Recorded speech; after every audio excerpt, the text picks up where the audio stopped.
வணக்கம் நேர்களே.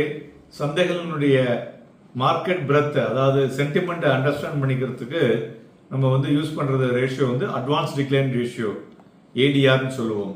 ஸோ இது பார்த்தீங்கன்னாக்க ஒரு இம்பார்ட்டன்ட் டூல்னு சொல்லலாம். இது மார்க்கெட்டினுடைய ஸ்மார்ட் சாய்ஸஸ், ஸோ நம்ம முதலீடு செய்வதற்கு உபயோகமாக இருக்கக்கூடிய ஒரு டூல்னு சொல்லலாம்.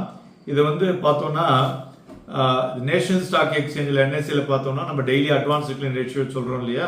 இது நம்பர் ஆஃப் ஸ்டாக்ஸ் எவ்வளோ ஏறி இருக்கு, நம்பர் ஆஃப் ஸ்டாக்ஸ் எவ்வளோ இறங்கி இருக்கு, அதை வைத்து நம்ம இதை குயிக்காக கண்டுபிடிக்க முடியும்.